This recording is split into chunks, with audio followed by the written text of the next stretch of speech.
Thursday, 19th of September. Me and my girl just got finished watching Last of Us TV show, season 1, and I have a lot to say about it. I don't think I can, I could talk your head off for hours on the differences and all that, but I would give it a 7 out of 10. For HBO, I'd give it probably a 6 out of 10, given HBO's amazing titles like Oz, The Wire, The Sopranos, Deadwood, which is my favorite show. What else? Game of Thrones, all that good stuff from HBO. 6 Feet Under. And The Last of Us, see, my girlfriend didn't play the actual games. She watched me play them. She watched the cutscenes. I spoiled some parts for her, and she really liked the show. She thought it was like an 8 or 9 out of 10. Here are some issues that I have. Number 1, Joel is not portrayed the same way as game Joel. I like Pedro Pascal. I like the way that he performed, and I like his look. But in both his looks and his personality, it's different from the actual Joel that we know. Number 1, he needs a full beard. Otherwise, it's really hard to buy in. They could just glue on like prosthetics and makeup if Pedro can't grow a full beard. That's just a very small issue. The main issue is Joel is a very he's not emotional. He's not an emotional person. He only expresses emotion 1 or 2 times. That's why it makes those moments so impactful. But in the show, Joel starts spazzing out like I think 4 or 5 times. It's like watching Tony Soprano, literally. Like, he has these panic attacks. And so that whole episode in Jackson was really confusing for me to watch, because in the game, a lot of it is left unsaid. Joel just wants to not lose Ellie. He doesn't want to experience that pain again. Whereas on the TV show, the Jackson episode was kind of like just really messy, and we don't get really an impression as to why Joel changed his mind and all that. I guess I have to do these. And I actually do play guitar, but these are some beautiful chords. I mean, in the game, they have the circle of fifths, so every opposing chord, actually no. Well, I guess on some of them, every opposing chord is the relative minor and major of the other. But yeah, as far as like Joel, I don't think he's portrayed as well as he should have been. That's one of the major gripes. Another major gripe is Ellie. The portrayal of Ellie is very different. It just feels very different from the games. I think Bella Ramsey did a great job trying to get the essence of Ellie down. I think she actually did so in the second half of the series, but in the first few episodes, it's as if she's trying too hard and just trying to be an edgelord, a really like edgy kid, and that's not who Ellie is. We know from Left Behind that she's just a normal girl. We know from the comics with Riley and them going to school together and all of that, that she's just a normal teenage 14-year-old girl. She's not edgy, and she doesn't start off being, you know, kind of like psychopathic and like very interested in violence. You know, the way Bella Ramsey was all turned on by Joel punching out that Fedra guy. I thought that was kind of too much. But again, I think she does a lot better in the second half of the season, and especially with the David episode and the change in her demeanor following that, all the way until the payoff. I think she did a wonderful job. And aside from like spazzing out, I think Pedro did a great job. It's not his fault that the writers wrote the way they wrote. It, it's kind of stupid. But the main reason I'm only giving it a 6 out of 10 is because it's a 9-episode season, and we just do not have enough time spent with Joel and Ellie for the payoff. It should have been maybe 14 episodes, or, you know, like more combat, more, you know, these experiences are what bring people together. You go through hardship, you go through, you know, peril and like just difficult experiences with people, and you grow closer. We just didn't get enough of that in the show. And there's no reason why it could not have been a 14-episode season, because the game is 12, it's like 10 or 12 hours for most people, maybe 15. And so the final payoff isn't as good as it was in the actual game. I'm not sure that viewers understand like what the ending signifies, and just because there weren't enough episodes to really pay off the Joel and Ellie relationship and chemistry. In the show, Joel seems to warm up to Ellie relatively quickly, like in the 3rd episode. But in the actual like game, it takes quite a while. Joel doesn't trust Ellie until she can prove herself with a gun. And there's that sort of dynamic of kind of leading us into the 2nd season. And I think they did make good casting choices. I think it would be sort of dumb if all the characters look like how they look in the games. So it's an adaptation, and I understand that. But to get the whole point of it, you have to really understand the characters and their sort of struggle and experiences together. These two, I mean. Now, the other last side note I'll say is there's a lot of like argument and debate on did Joel do the right thing, did Joel didn't do the right thing. It really doesn't matter. I see arguments saying that the Fireflies could not, you know, have produced a vaccine, or they could not have distributed it, or if they were to distribute it, it would be favoritism and politics and all of that. You have to understand this story with the premise that the Fireflies will make a vaccine and it will save the world. Otherwise, there's no point in the lie. It's actually not a lie then, right? So the debate about the Fireflies being able to make a vaccine is a really dumb debate, because for sake of the story and for sake of canon, we have to assume that Jerry Anderson and the Fireflies would have made a vaccine and would have saved the world. That's my belief. Now, the practicality of it may not be, you know, there, but that's the only way you can sort of empathize with Ellie's feelings of survivor's guilt.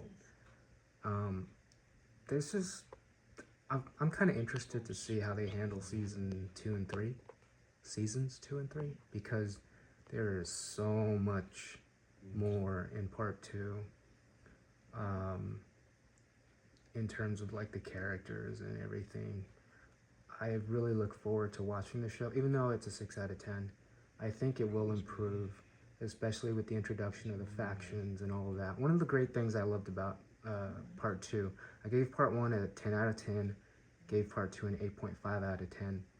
One of the things that I dislike, or that I really liked about part 2 is you're in a factional war.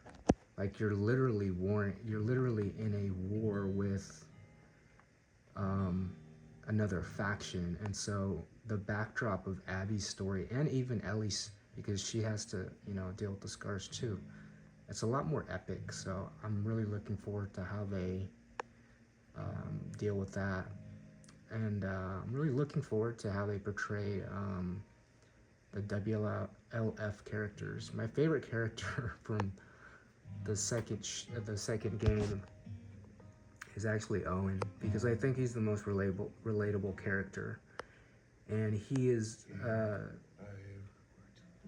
he is the one main character who has like almost no blood on his hands. He did take part in the Jackson raid, and they did actually vlog it with Kodiaks. But I really empathize and understand Owen, and I really like his sort of moral character, you know, not wanting to kill that old scar because it reminded him of what Abby did to Joel. And I hope in the show that they flesh out his story more and his background, because he just seems like a very relatable character, and he's I think his worldview is correct in that there's no point in fighting over land and killing each other. I think that's like one of the main themes. I think that cutscene in the boat with Abby is a game, or the game director is trying to tell us, trying to be subtle and tell us the message of the story through Owen. And I think he's a fun character too, you know, the aquarium, he's a romantic type, which is cool, the way he dolls up the aquarium and all that. And so I really look forward to how they portray the scars, the Seraphites, Abby's story. Is she gonna look a lot different? Probably, yeah, because the person casted to play her is the same girl from that one TV show about alleged sexual assault. I think I remember her face. But yeah, I mean, she's not going to be roided up Abby in the post-apocalypse, which, again, for the part 2 haters, it's not unrealistic for Abby to have that kind of physique. We see that the WLF have no issues with food. Now, they only get a burrito for breakfast, but never is it brought up that they have any issues with food, sourcing food, growing food. We see them, we see that, you know, around the stadium they have yards and stuff like that. Plus, you know, even in the first game, your main character picks up about 200 or 300 pills. There's got to be a shit ton of pills lying around and doing all sorts of different things. And it could be Tylenol, it could be, you know, like Vicodin, which is an illicit drug that was referenced in the show, season 1. It could be anything, literally. And so it's not it's not at all unbelievable for Abby to have that kind of physique. However, the issue is, in some of the cutscenes, her body proportions are way off. She looks like a dwarf sometime in some cutscenes, because they had like 3 actors mocap her. But yeah, she absolutely can attain that physique. You know, out of like the 200 pills you're collecting, how many of those are able to give you that kind of physique? You know, it's not just steroids. There's SARMs, there's SERMs, there's a whole ton of products that are meant for growing muscle. And if you take them, you're gonna burn fat, you're gonna grow muscle, and you're gonna have a huge appetite. And so it's very on point that Abby probably is a steroid user. And if you pay attention, you can see some side effects of steroid use with Abby in terms of her rage. And secondly, you can see some like acne on her body, you know, in that boat scene or the follow-up scene. Anyway, this video ran for too long. I just want to say season 1 started off okay, just okay, but I'm gonna follow season 2 and 3, and my girlfriend is really excited about season 2, but really sad that, you know, they finished filming it, but we can't see it for like another 6 or 7 months or so. So yeah, season 1, 6 out of 10. For HBO standards, it's 5 out of 10. As an adaptation, it's not, you know, I would say it's not like the best adaptation. This story is from the game is just so unique and wonderful, and it has such a gigantic payoff at the end. But the show did a lot of disservices. The Bill episode, I could care less about. I mean, I'm happy that he is happy with Frank and all that, but the person who played Bill in the show was the actor who played Dan Doherty in Deadwood, and they mocapped him and facial captured him exactly like his Deadwood character, and he talks exactly like Dan Doherty. So I was super, you know, excited about seeing Bill on the show being portrayed by Dan Doherty, the actor who portrayed Dan Doherty, but, you know, some other guy, Nick Offerman, who happened to be in that movie Civil War, who happened to also have that girl where people online saying that she should play Ellie. I don't think that's a really good idea. I think, you know, casting choices, you leave it to the professionals. But yeah, 6 out of 10. Not a great start, a decent start. I mean, shows that I would rate a 10 out of 10 are very, very few and far between. There's probably only 2 shows that I would rate a 10 out of 10, and those are The Sopranos and Deadwood. 9 out of 10 would be like Oz, The Wire. 8 out of 10 would be like Breaking Bad. And the last thing I wanted to say is, if you take the game away, if you just pretend the games don't exist, objectively speaking, season 1 of The Walking Dead is twice as good as season 1 of The Last of Us, bar none. It's just a more compelling story. It was done by Frank Darabont from The Shawshank Redemption, and Rick Grimes is a much more compelling character than Joel, if you take away the games. Because we have the games, we have this sort of bias in favor of the show.